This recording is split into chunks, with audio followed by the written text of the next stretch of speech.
right, we're now in day 4 of this course. You've already been learning some ways of starting conversations, the right mindsets, how to be more mindful, and you started some new habits as well, social habits. Now in day 4, we want to build on that, and we want to start building the energy. We want to start building those conversations. Maybe you've already gotten into conversations and you've already had longer conversations, but we're going to be talking about having longer conversations and what to say next, basically. So first of all, once you start a conversation, your job is simple after that. Follow the energy and build it. When someone says something, lean into it and build that up. Maybe you asked, how's work going? Or how's work? You're at a coffee shop, as I mentioned. They say, it's great, I'm kind of dreading it because I just got back from a trip. I was in so-and-so place.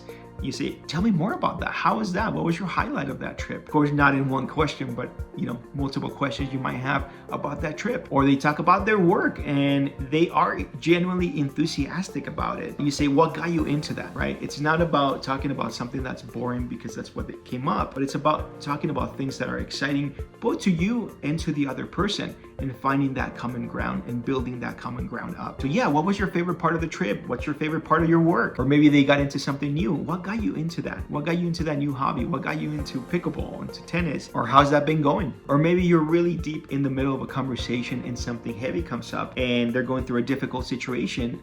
You can ask, how are you feeling about that? This is where connection deepens. You want to be listening, you want to be reflecting, and you want to be really, really present in the conversation. You could always practice with your family, you could always practice with your close friends, and then extend it to people that might be a little more intimidating, like strangers or someone that you might be into. But remember, you're not interrogating, you're just simply curious and exploring the conversation, exploring what this person is about, and curious about, relating to them. How does their experience relate to your experience? And as you do that, you want to put in a bit about yourself, not too much where you're just completely overtaking the conversation about yourself, but rather a little bit here and there to share a bit about yourself as well. And that is how social alchemy happens.